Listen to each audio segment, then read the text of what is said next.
There we are. Ladies and gentlemen, welcome to Josh VIP Room. Been a long time, but hey man, we always meet up, show up like good old friends always do. Been a minute since you see your friends, like we pick up things just like, hey man, how's everything going? Man, everything good, homie? Let me stop being silly. Let me introduce y'all to the panel. My brother from another mother. Actually, all y'all my brother from another mother. Actually, I know y'all for so long. We got Talmadge Miller in the building, writer, director, and actor as well. Man, what's going on, brother Talmadge? What's going on, OG? How you living? Doing good, brother. Got my brother Derek Marlin from high school in here, man. That's man, bro. Always respect, man. Yes, sir, yes, What's up, sir. everybody? So, Doing good, doing good. And got my brother Reddick. Met this dude a few years ago, man. Been hitting the acting game, watch each other's back. Can't say nothing but appreciate you, Reddick, and everybody else on this panel. Reddick, what's up, man? Thank you. Yes, sir, yes, sir. So Good to let's see go you. ahead. Good to see you too, brother. So we like I said earlier, we already know what we're here for. X-Men 97. Man, this show it's still hot right now. I think what last week was last episode. And this is like one of the first cartoons that I've seen has a certified fresh 100% on the tomato meter. Like, I can dig it. I can dig it. yeah, man, dude, like you once like for all of us, we all can relate to say that once they take something from the past and bring it to modern times, we get scared, we get nervous. of course. I was. Yeah, me Yeah, too. Me yeah. too. Me and Derek had that conversation. I was like, man, I was hyped, but Derek was like, hold I don't on, know. James, hold on. So, Derek, I'll let you go ahead and take it away, brother. Oh yeah. I remember when the initial trailer came out for it. I was like, I don't know. Let me hang back a second and see what the hell this is going to turn into. And thankfully, I was pleasantly surprised. Yeah, I'm gonna go ahead and save my more stronger opinions for the remainder of the recording. But yeah, I'll just start there, man. I was definitely pleasantly surprised, especially as somebody that grew up watching the cartoon. Mhm. A man of a certain age, so to speak. Yes, sir. Yes, sir. yeah, Yeah, but I was right there with you because, like I said, I was excited just seeing it because I kept hearing rumors about it, just like I kept hearing rumors about gargoyles. But that's another time, another video for another time. But man, Talmadge, brother, talk to me because I know you have read so many stories about the X Men. Tell me your thoughts on this first season. my sister and I, we watch anime together. We watch cartoons, like you mentioned, Gargoyles, X-Men growing up, and there's a certain nostalgia that hits your mind thinking about it. When I first heard that the original voice actors for most of the characters were coming back, that kind of sparked my interest. Like, okay, and I've been looking at how quite often, for a lot of stuff, cartoons and stuff, the agenda that's usually pushed, it wasn't even pushed in it. You know what I'm saying? I was like, yo, this is incredible. And whenever it will leave you for cliffhangers on the episodes, my mind was blown away because I was like, yo, I'm fully invested in this thing. And every episode, not one of them disappointed you. I mean, not a one. And I'm like, fam, this is incredible, And I ain't gonna lie, in my mind, I was kind of thinking like, okay, I'm waiting for it. I'm waiting for something crazy, but then that dissipated like after episode 3 or 4. I was like, no, we here. So the fact that it went all 10 and everything was good, I see why it's 100% on Rotten Tomatoes. Yeah, yeah, totally agree with you. Reddick, brother, give me your thoughts. Like X Men came out what in 92, 93, Man. and and Way before then, but go ahead. We talk about 60, uh, bro. you going deep? Don't go down the bunny hole. Yeah. We've been out a minute. You know what it reminded me of? It reminded Mhm. me of trying to be home by a certain time so I could catch my favorite show that came on every week back in the day.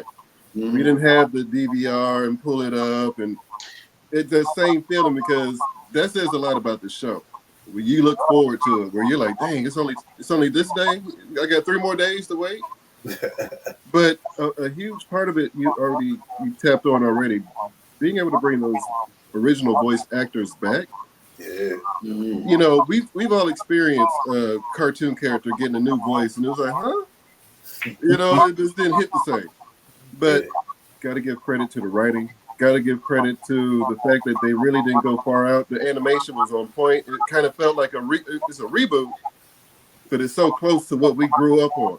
Mhm. You know, it's like, wow, you know, it's not like, you know, you see some new school animation. It's like, okay, this one still has that feel from the original that we grew up watching.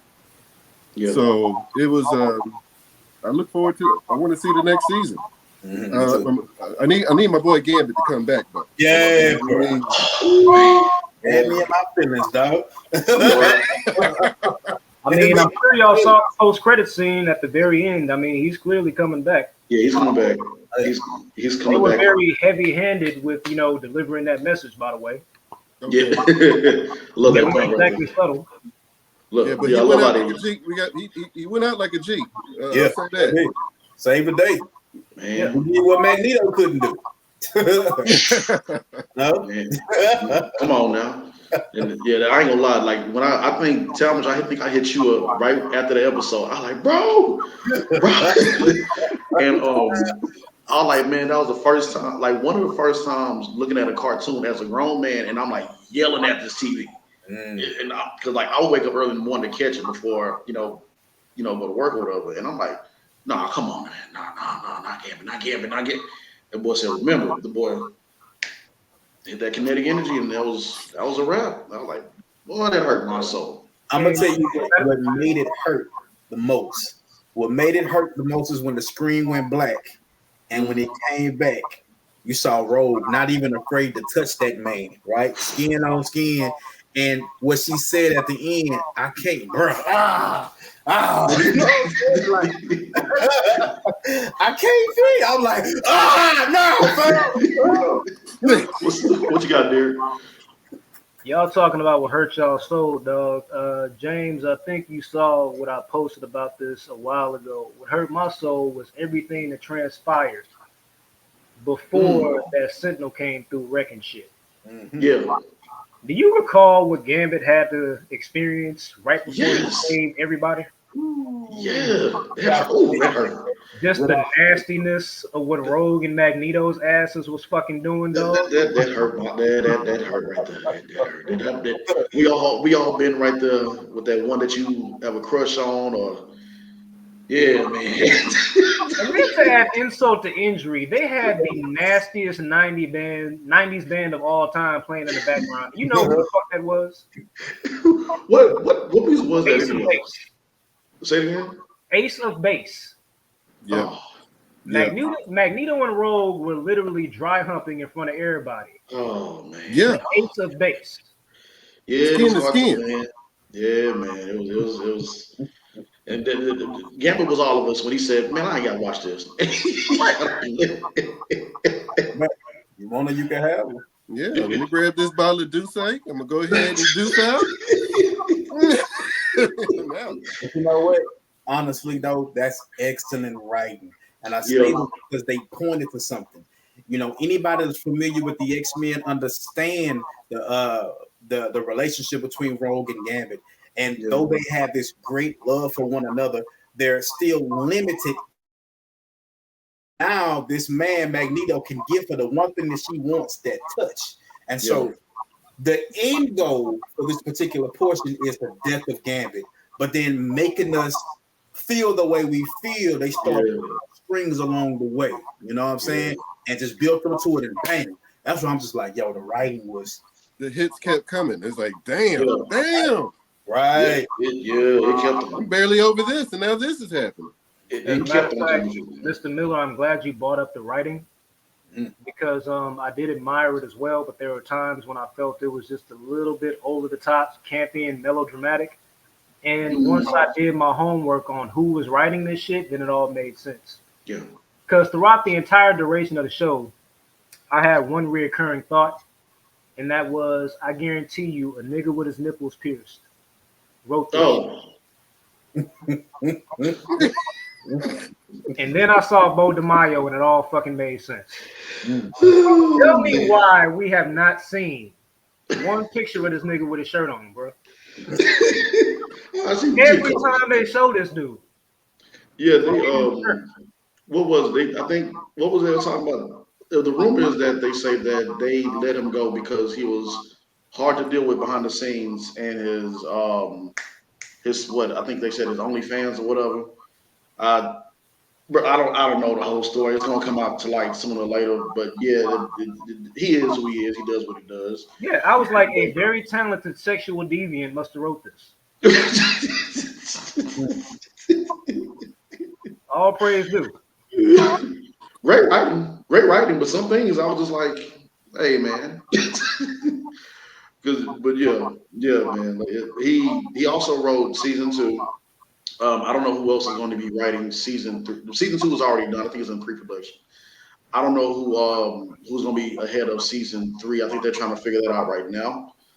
But hopefully, you know, hopefully season two is just well, season two will be probably just as good. But all of us are thinking the same thing. Like, hey, look, don't don't go that far off. I mean, even though they've been doing that in the comics, but stay in this pocket. I have a feeling season two, if it was already written, then we have a better chance of it being somewhat the same.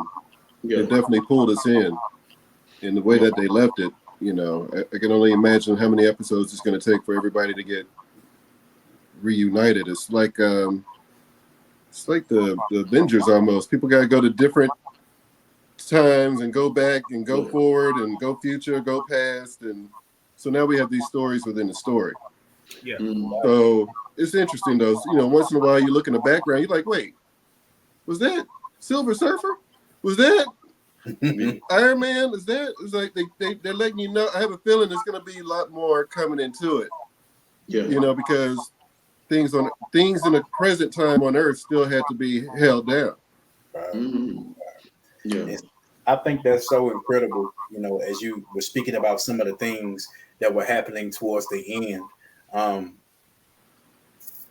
Man, I don't even know where to start. But well, first, Mr. Joffrey, do you want me to wait until the last episode, or you want it's a free fall and how we speaking? I don't want to jump ahead of what you got laid out for us today. Oh no, hey, you free to talk, brother, because you know how this conversation go. We're gonna jump around and get to all of it as much as we can.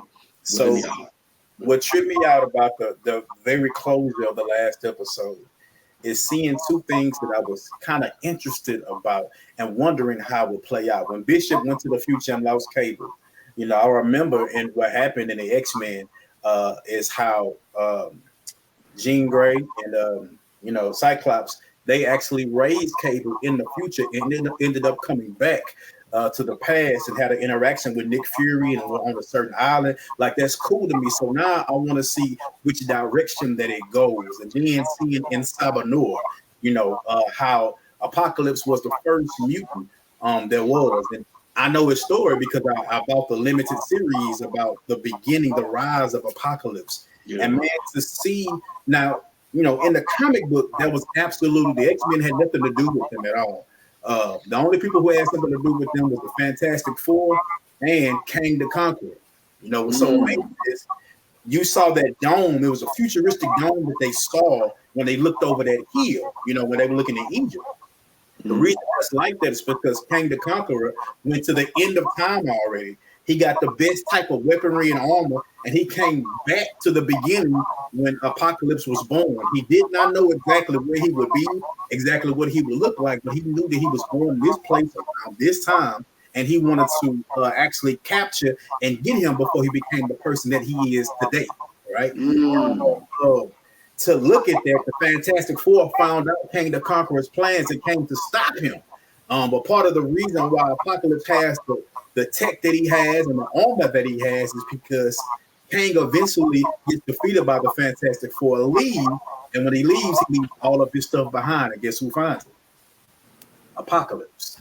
You know what I'm saying? So a part of that is why he has the longevity of life. Why he, you know, because naturally, you know, you got a certain lifespan and then you're gonna die.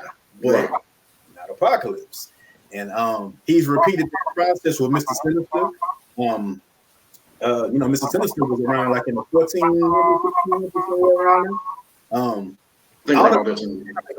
you know what I'm saying? Like it's Yeah. incredible. But I don't want to take all the time talking about it, but just that portion is beyond incredible to me. I want to see which way they go. Yeah. No, honestly, dude, take all the time you want because you are extremely knowledgeable. You know your Yeah, I'm telling you, because he was schooling me on some stuff. Because that part right there, I didn't know. I knew about like how Onslaught became, how Professor X and Magneto became Onslaught, and a few other things. Man, Um, I used to, yeah, oh, that comic, we used boy. to go to the comic book store. He got the complete epic series. Yeah, yeah. Man, I looked online yeah, the it's other not a day. game. I looked online about 4 months ago and saw that an old comic I have is like $4,500. Silent issue of GI Joe. Wow, Ooh, come Now on. I can't find it. ooh, ooh. Boy, But guess what it's with? Guess what it's with? It's what? with the He-Man, the Transformers, the Voltron set, I had the Constructicons, I got all that. It's somewhere.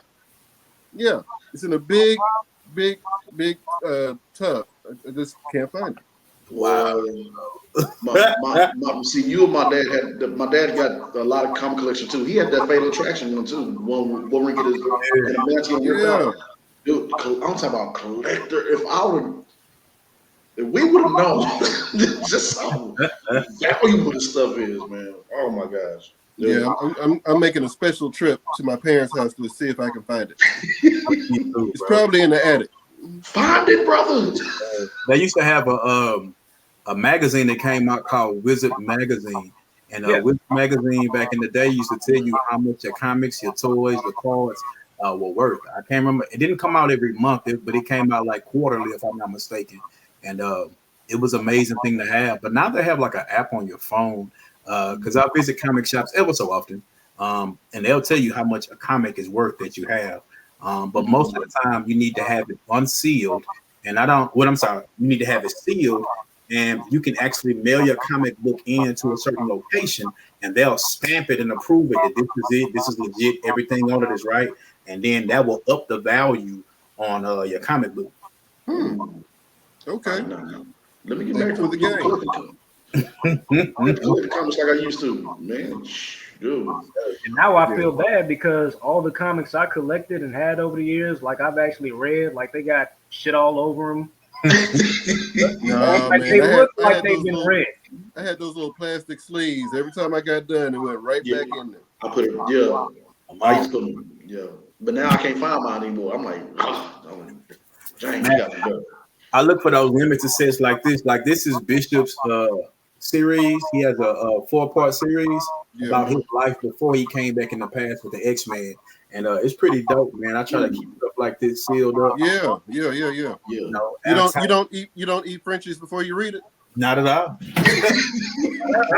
Have a sacred ceremony with white gloves out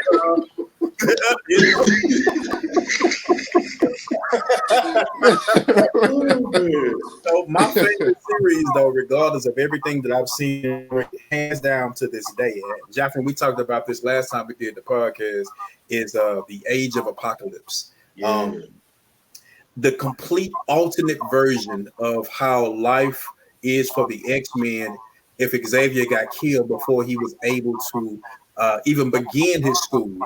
Him and Magneto were real cool, long story short. And one of Xavier's sons, he has 2 sons. His name was David Haller or Legion. Actually one of the most powerful mutants in existence. Straight Omega level mutant. And he's a pyrokinetic, telekinetic, psychic. He can, just like Psylocke, he can make an energy blade out of pure energy. And so, man, almost unbeatable to the point. But anyway, he goes back in the past because he loves his dad and he knows Magneto was the problem, stopping him from completing his dream. He goes back in the past. Bishop, Psylocke, Storm, and Bishop, Psylocke, Storm. Who am I missing? Iceman go back in the past to try to stop him from doing it. He goes back, fights Magneto before Magneto realizes the true depth of his power. And right when he's about to kill him and plunge that blade in his head, Xavier steps in and he kills Xavier in the 70s, in the past. So that means that he ain't had David Haller yet, so David disappears. Storm, Psylocke, and Iceman, they disappeared because they came from the future, and now they never met Xavier, so they no longer exist. Well, not on that level, should I say. They're not a part of the school.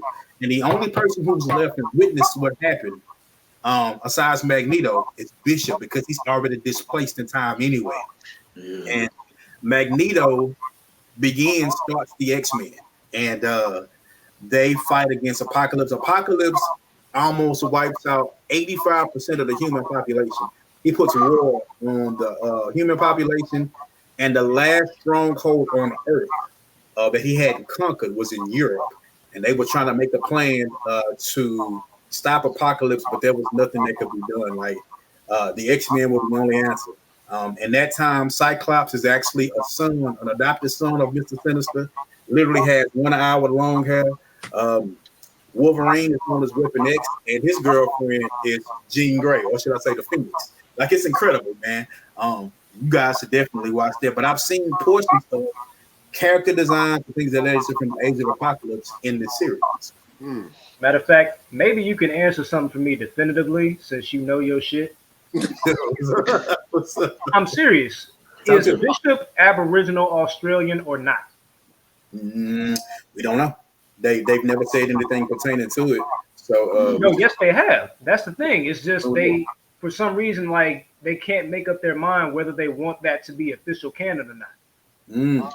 Because in one of his origin stories, I saw that his people were Aboriginal Australian. Really? Yeah, which is why in the old school cartoon you see him with that fucked up Jerry curl shit. That Jerry curl, like, but okay. Because I thought they did the Jerry curl thing because dude from Coming to America had that Jerry curl. No. And did his voice. Let your soul go. Hey, look, I found an answer right here. It says Bishop and his sister Shaw were both born in one of many American concentration camps, the children of Australian mutants Burnham and Katie, Kadee. Of course, you know his name is Lucas Bishop. They have a website, a Marvel database website, that you can see this. I think I might be able to show you real quick. Let's see. Share screen, perfect. All right, bam, and y'all go. Can y'all see my screen? Let me see. I see you in a blue shirt.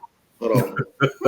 There we go. There we go. I appreciate you, boss. He had to give me permission, but yeah, this is the Marvel database. So whenever you want to know more about stuff like that, you could just go here, and then whoever you want to know more about, you know, they give you all the information pertaining to it. So, man, imagine if we had that same question back in the 90s. Boy. Read the comic, you won't know. Oh my. 1-800 Marvel?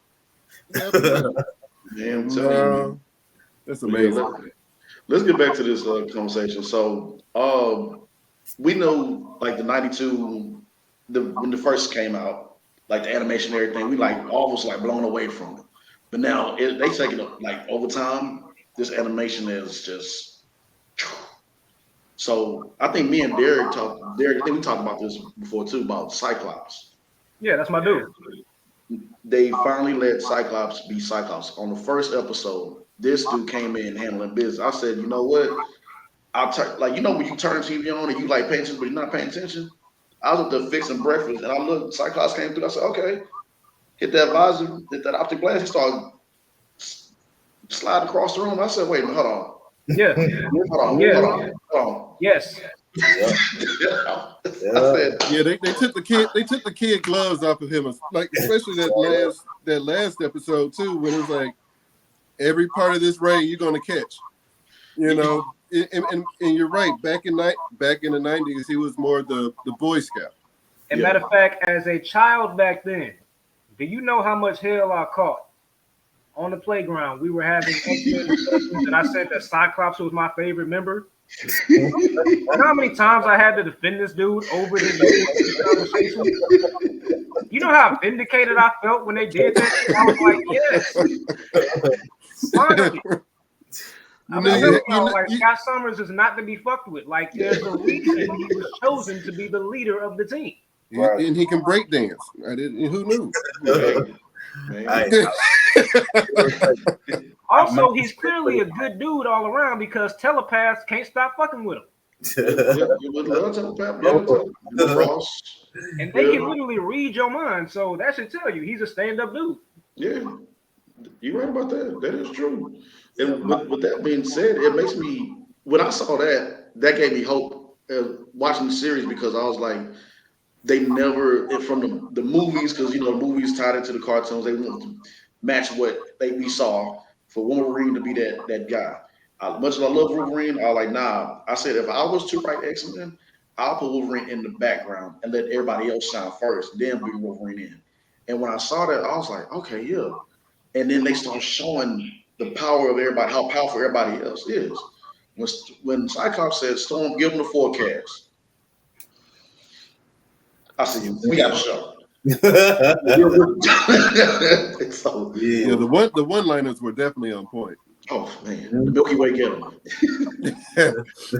And that's actually cool to me, man, because I like when you go back to the 90s, X-Men, a lot of it was about Wolverine. Yeah. They had a lot of just single episodes all about him. One time with him and Captain America, him and Alpha Flight, him and Sabretooth, you know what I'm saying? And I mean, all around that's good, but the X-Men are more than that. But Wolverine was just that dude that made you it was the way they presented his character, was cool. It made you want to see it know more about him.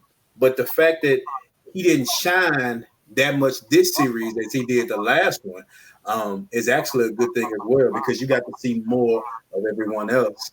I like the fact that they explored the relationship between Storm and Forge. That was incredible to me because that's something you didn't see for a while back in the old comics. And they didn't spend too much time on it, but they did. And then the fact that they gave her the mohawk, they went back old school with that. I'm like, bruh, this is so incredible. She got them powers back. Long hat on cap, back on the ground. Yeah. Bro, the transitions, the costume, I love it, man. Yeah. This series was on point. I can't wait to see the next season. So yeah, I mean, all in all, I see why it's a 100 on Rotten Tomatoes. I agree, man. I totally agree. So, besides that, we're gonna get close to the closing moment soon. I do love the fight scenes. Yes. Dude, Yes. Some of the greatest fight scenes we've seen have been on anime and Justice League Unlimited and Justice League DC. And I was like, okay, I'm ready. Like we've seen some pretty good fight scenes with Marvel over the years, the cartoons, everything, installments. But these fight scenes right here, my favorite one was Logan and Nightcrawler. That's one of my top ones. One of my top ones for this one. Like that was one of my top ones. Just see them handling business to skyrocket Wolverine into almost outer space. He's coming back down. Like I don't care. That boy hit that tornado claw button from Marvel Street Fighter. Yeah. Boy coming through, Gene. And I'm just looking like, okay. Like the action scenes in this one was incredible. So what's some of y'all's? I want to hear some of y'all's. Whoever want to go first in this. I admired the fact that they just had Rogue on bullshit the entire season. Oh. No. Straight punking Captain America, throwing the shield just into the tall grass somewhere. Her sliding Bastion. No, she slid him like Chris Child slid Kobe back in the day, bro. Just straight two-piece. Remember it. Tears in her eyes. I'm trying to think of who else showed out fight scene-wise. I'm glad they finally gave Jubilee some shine, even though it was very brief. Yeah, they did. They did her better. You're right. Matter of fact, speaking of her, it was good for Allison Court to come back as the older version of her. That was cool. Yeah. That was cool. And I respect her for what she did too. She said she feels that an Asian voiceover artist should take on Jubilee, and she absolutely. Yeah, I love that. That was dope. And matter of fact, not for nothing, shout out to her because she's aging extremely well. Mm-hmm. So Oh y'all have seen man. Alice in Court. Yes. Oh man, Reddick, what about you, brother? Some of your You favorite know, scenes? it's hard to just pick one. Um, I think the scene that really it wasn't a full fight scene, but I think when Wolverine finally put those damn claws into the back of Magneto, Ooh, yeah. it was like Mm. you were distracted. All I needed you to do is just be distracted a little bit. That's all I needed. How does my have? Mm. I mean, you just got claws in your spine, and you're like, that tickles. I mean, it's like, dude, like damn. I just knew it was over at that point. Like for him to turn and casually have a conversation, like Logan. I'm like, oh shit, really? He said, I ain't going out like that. I ain't going out like that. It Oh, was like you thought. oh man, that was classic. Wolverine on literally on oxygen. Like, damn. Yeah. Oh man, too You know, classic. But Also, also before seeing I forget, Xavier. I'm sorry. Before I forget, are we really not going to talk about the speedo in the room? Yeah, that's one of the things I was like, why is this? But then again, now we know who the writer is. I'm like, hey man, I don't want to see this old man in the speedo, man. I don't. Why? You know what else made me laugh? Somebody post, Look at Reddick's face. You dude. ready? Dude, somebody it made me laugh because somebody He picturing it right now. I had to stop myself from talking to people in these groups because they argue with you back and forth. And somebody in this group posted Magneto didn't talk for weeks, and they had this dude in the speedo. And I said, "You just said it right there. Got me in the speedo. I'm not going to talk to you either. Why you got me in this shaving?" And now like you know what that there we go. Never mind. It reminded me of Eon Flux for some reason. I was like, wait. yeah, but you know, he did actually have that costume too. A long time ago. It wasn't that just made up. Yeah. But it looked cooler though in the comic book than it did in the actual cartoon. Yeah, they had your man looking like Granny Goodness from DC. Yeah, literally, like no lie. That's exactly what I was thinking too, bro. Yeah. Like no lie, Well, man. For me, two things that stuck out. So we talked about the fatal attractions, and I want to piggyback on Mr. Edwards on what you were speaking about. And you know, when he took that adamantium out of Wolverine, you know, I wasn't expecting that at that point in time because I know how the story went in the comic book. You know, yo, Professor X got so upset at what he did to Wolverine. Professor X turned Magneto into a vegetable, man. Yeah. Yeah, they were in a particular place, and Xavier had on a suit that would allow him to walk and move and battle. And man, he shut him down. And Magneto, man, probably about for a good part of a year and a half. In the comics, he was completely all he was doing was sitting in this chair like this on Asteroid M, while one of the next most powerful mutants alive, named Exodus, ran the acolytes and all of the mutants on there in place of Magneto. Uh, now keep going. I'll be right back. yeah, for sure. I would have loved to see how that went. But the other thing that actually really got me excited and let me know that they did their homework is when Bastion first showed up on the scene. I knew exactly who he was because, again, at that time, I was reading those comics. And my favorite artist right now, period, his name is Joe Maduro. And he was drawing the comics at that time. And, bruh, if y'all see what those Sentinel robots look like, those human Sentinel robots look like, Kimfo, like, the animation is good, but his drawings is just so next level. It doesn't do it the justice. Like those boys were like straight savage warriors, man. And there was another mutant that they introduced who joined the X-Men temporarily. Her name was Cecilia Reyes. And her mutant power was she was able to create that's exactly it, force fields. But there was another mutant alive at that time too that they did the show, and his name was Joseph. Joseph was a clone of Magneto, and he actually had a relationship with Rogue too. So she's attracted to those men. Rogue was in them mutant streets for real. Man, for real. Them boys be after her, man. But to piggyback on what you said when it came to Xavier fighting Magneto, that response he gave in relation to watching Logan is like literally reinforcing the whole "we are family" because that's something a father would do. It's like I might go out doing this, but I got to protect mine. Right, score business. Yeah. And I wanted to see that. I'm not gonna lie, the savagery was nice, but at the same time, it still was cool the way that they did it. And even after when that happened, Colossus was pissed off at Xavier for doing what he did to Magneto. He left the X-Men and became an acolyte and joined Magneto. And that's for him. Matter of fact, he's the one who carried his body off. After seeing what Xavier did, man. And so, dude, with the way that X-Men is written, they should have a budget to keep this up continuously. You're gonna have the viewers, ain't no doubt about it. You're gonna have people attached to it, and if they would, like I said, I'm taking nothing away from how they put it together. But if they could do it like they did in the comic, you will have people watching X-Men. And now with the kids out of school, the numbers are still gonna go up. Absolutely. So I'm looking forward to the next. When's the next season come out? They haven't announced it yet, I don't think. Yeah, I think it's 2025, sometime late 2025, probably. You can't rush goodness like that. They took their time with making the first 10. Yeah.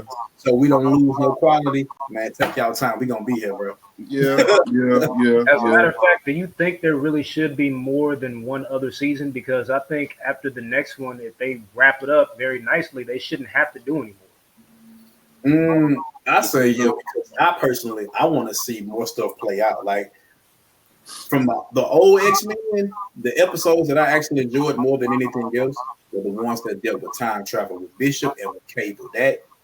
That captivates my mind in such a way, seeing how they laid it, the warfare that was going on, the distress that they had, and how they can't find an answer in their time. The only way to find an answer is to go back and fix something that was broken that led to where they are now. Like that kind of just. You know what? That would be the perfect setup after season 2. They start doing the opposite of like an Avengers, and instead of starting off all together, and then you see them in their own story, show them all together, and then spin off individual stories. The reason I suppose why I don't want them to overextend and why I would personally like to see it not go past another season is because that just leaves them more room to possibly fuck it up. You get what I'm saying? I just feel like people need to be more comfortable with taking their chips and getting the fuck out the casino. Well, I mean, as long as you got the right team. Just go out on top while you up. That's all I ask. Yeah. You could. Yeah. Because We'll see what how it happens goes. with shows that have a lot of potential that end up just. Remember Heroes? Well, when those changes start happening, and the writing starts changing, and this person leaves, or this things happen along the way because that's a commitment, and everybody doesn't stay for the ride. And once that happens, once in a while, you can see where the writing changes. You can see where that, different things may have happened. It affects the quality of the work. So I get what you're saying. You want it to be this, another season, and maybe something else, but you never know. They may be able to have a little staying power. Right. I mean, you got to think about this. This isn't a show that's Johnny come lately, right? This is something that's been on for decades, comic book wise. And they've had X-Men shows back in the 70s and the 80s, right? And for their time, they were good for their time, right? You say that now based off of what you've seen, but if you lived in the 70s or you lived in the 80s and that was the best that you've seen at that time, you'd be hooked. I have older people that I chopped it up with, and they told me about whenever they first saw Pride of the X-Men. We'll start there. Remember that? The cartoon that the arcade game was based off of? Right. Terrible. Everybody hated that shit.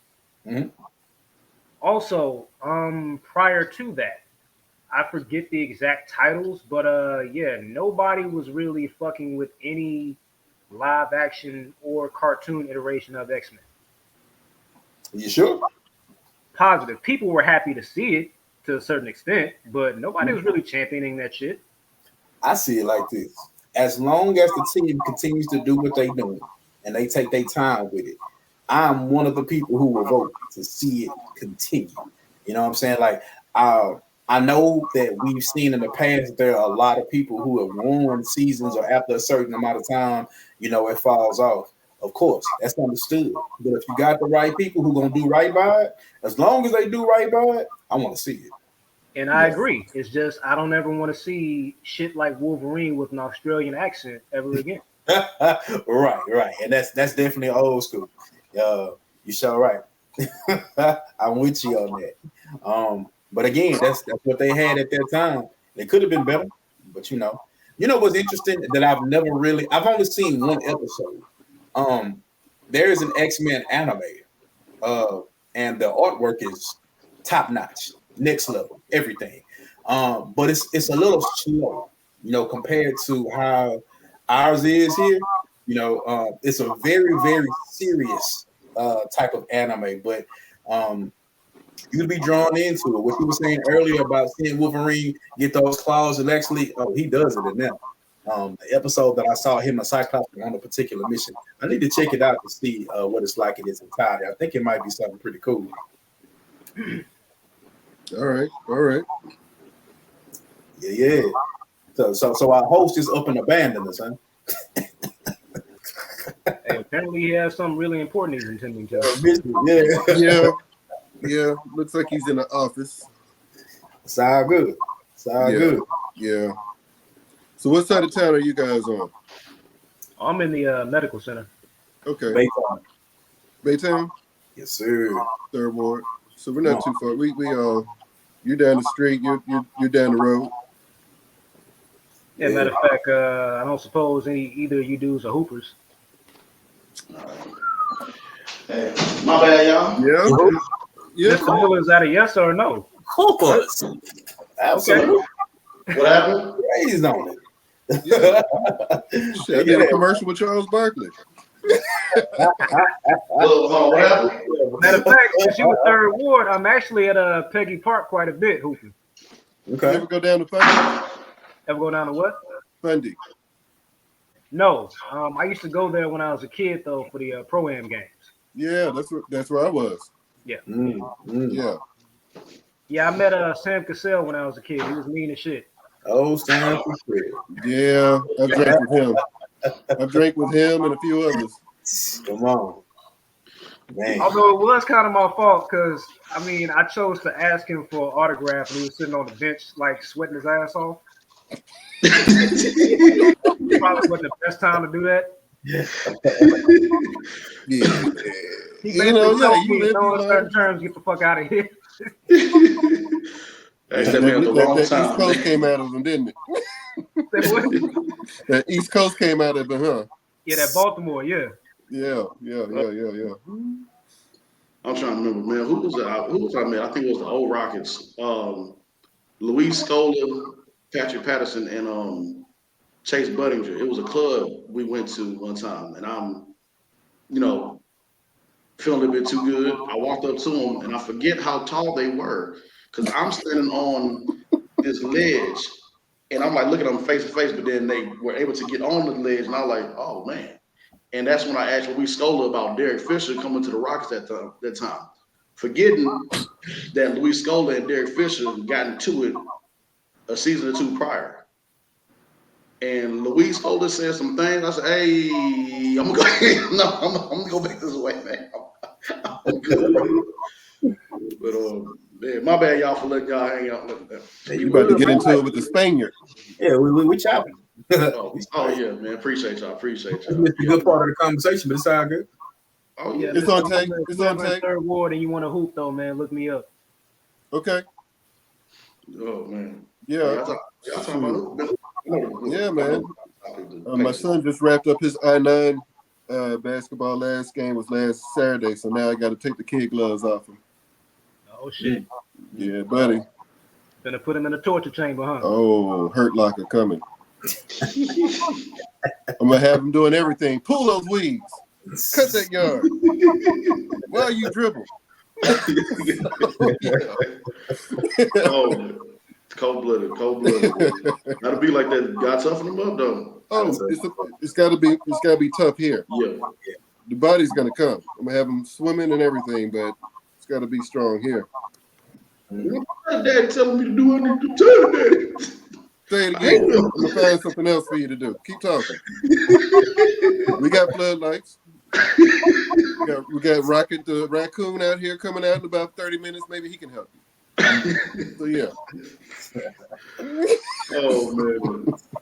All right, man. Let's get ready to close it a little bit. So my bad again for y'all taking on the mantle and everything, but I appreciate y'all holding it down. I know y'all chopping it up. I know What's her name? What's her name? Oh no. What's her name? Oh man. Nah, it was too hilarious, man. Oh man. So what else I got here? We already know the best moments, went over that. We already talked about what's next with the Apocalypse storyline, where we already know Gambler's gonna come back. Derek, before we close out soon, you have me cracking up about Morph being the most overpowered but the most useless. Yeah. Because I laughed because I was like Morph gonna do what Morph does, cameo appearances. And pray. Yeah, because I point to perfect example. Whenever he got his ass folded, whenever who was that? Trask turned into like the full human Sentinel hybrid. Yeah. He was like one of the first ones to get folded.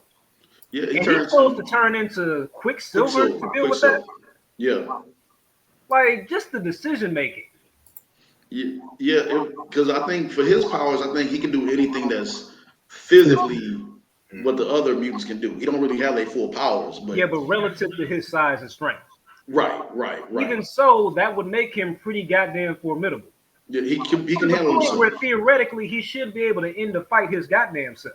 He should be able. Yeah, he really should. This dude turned into the Hulk, Psylocke. I think he turned to Omega. No, he didn't turn to Omega Red. No, but we saw Omega Red, which I was happy about because that's one of my favorite villains. Omega Red. Yeah, that's pretty good villain. He turned into Archangel or Angel, and then this turned. It was both. Yeah, he turned to He he turned to some formidable people. He turned to Psylocke, goddamn, with the sword and everything. I don't know where he got the sword from, but hey, it is what it is. Yeah, man, I agree with you. Yeah, Morph. I don't know, man. They he was getting handled. Yeah, about as useless as tits on a nun. Yeah, that made me laugh. Cause I thought, but and I read it also what you said earlier. Both you read it and Chalmers. The cameos was ridiculous. They even had T'Chaka, Black Panther come through. Yeah. They also had some cameos that we really didn't need to see. Like who? Like Cloak and Dagger. They did come through at the very end. I was like, all right. I mean, I'm cool. Yeah, they had. Nobody really asked for this, but all right, cool. Y'all are here. They had them and Daredevil fight on the streets as well. I thought that was funny. I'm like, Daredevil. It was a quote that he said in the comic books where he was saying, "I don't need to be nowhere near extra Avenger level threats because my sonar is just gonna be crazy." So I kind of laughed at the fact that he was out there fighting. I'm like, bro, your senses just ain't. It should be out of there. But you need some Excedrin. Matter of fact, speaking of Daredevil, the boys ruined him for me. Do you know why? Mm-hmm. I said, speaking of Daredevil, that show The Boys ruined him for me. Do you know why? Why? Y'all watch The Boys, right? I've seen some. Yeah. Okay, there was a part, I want to say in the season before last, where they were auditioning a blind superhero, much like Daredevil. Mm-hmm. He was flipping around, just going crazy, doing all types of, really cool shit. Mm-hmm.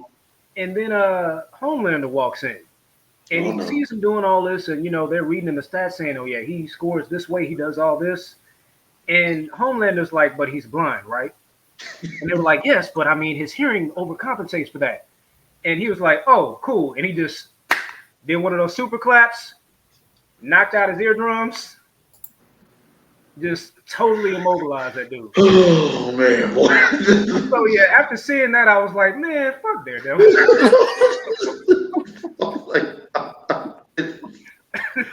I was like, as Stick soon to as you your said day job, Homelander, huh? Go back to law. yeah, just stay in Hell's Kitchen, Matt, please. As soon as you said Homelander, I said, oh no. Yeah, man. But I had no business laughing at that as hard as I did, dog. I think I laughed for about 5 minutes straight. it was there's a lot of stuff we laughed at. Oh well, man, that right there, that's cold blooded. Homeland is just evil. He's just flat out evil. But I think that yeah, pretty much that's gonna be a part of that's our closing argument, right? Well, before we close this segment, this whole show out, um, what do y'all think is gonna? Of course, you said the Age of Apocalypse is coming up. Who do you think gonna be the Horseman? Tam, you want to take it away? I mean, according to what happened last time, the Four Horsemen, there was, of course, Angel, and then there was three of the Morlocks Mm-hmm. who had real peculiar powers. One of them was, I think, a plague, but anything Plague. she withers and dies. Uh, it might have been death, plague, death, and I think War. war. That's it, Yeah. war, pestilence, and I think it's famine. I can't remember. Famine, yeah. But War was the dude that would clap his hands like this and shoot Mm-hmm. energy beams. I don't know if they're gonna do it like that, because actually Apocalypse actually had more than one pair of Four Horsemen. Mm-hmm. So, it As just a matter depends of on fact, do y'all think it's anything to those rumors of Wolverine possibly being one of the horsemen? I believe so. It's possible, because I actually think I recall seeing a version of him being a horseman in one of the comic books. So I can't remember what it was, but it's been a Yeah, while. apparently that was the one. That was the way he got his adamantium back. Yeah. Okay, From what I okay. read, that was where he went to Apocalypse. I think him and Sabretooth got into a battle, and to the victor, I believe, Victor, they gave Wolverine the adamantium back because he won the battle overall, I believe. Hmm. But of course, Apocalypse and Sinister did their little mind trick thing on Wolverine, and then Gambit already knows gonna be Death. Um, I don't know who's gonna be Pestilence and Famine though. That's what I'm curious about. I don't know if it's gonna be Storm or who it's gonna be. So No, but that ain't no joke. Y'all know the one person in the Marvel universe that Wolverine is terrified of? Who? Uh, there is a man named I just had it. I just lost it. Cyber. Cyber is who has adamantium everywhere on his. Well, when Wolverine first fought him, he was just a regular mutant. But then he went and had surgery because Wolverine messed him up, and he had adamantium on every part of his body except right here. And no matter what Wolverine did, he was getting pummeled. And most of the time when he fought him, after the first time, he fought him when he had his bone claws. And the tip of his fingernails, they had poison on it too. He had a fact that the dude was almost unstoppable, man. And I don't even recall how Wolverine whooped him, but he did, and it was just barely. Like Wolverine was fighting for his life. He's terrified of that dude. yeah, I remember reading that comic book. I mean, not reading it, but reading about Cyber. Mhm. Because I first came to know know about Cyber in this old school Wolverine video game, and they were saying about like how he got the tips, so fingers got poison and stuff like that. Mhm. And I actually wanted Cyber to be the main villain in Logan that came out a Mhm. few years ago. I thought that was gonna be it, the one that finished it, but they went with the clone. But yeah, man. Other than that, dude, I'm looking forward to season two.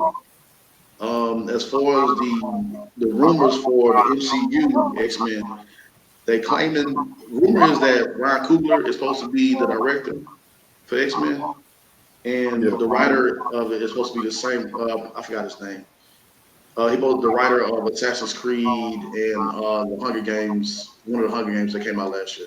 I can't think of his name right now, but I'll find it. But uh, I'll say this: if the MCU I don't think MC gonna be able to touch what they did in this cartoon because the cartoon can only do so much.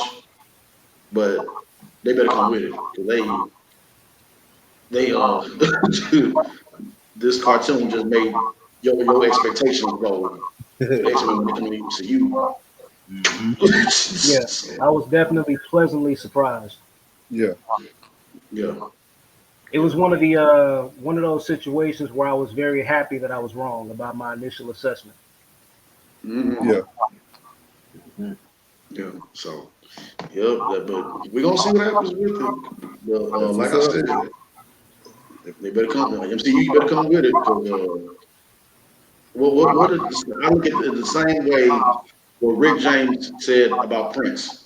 Hey man, y'all stop Prince over there. That little dude making me work hard over here, like because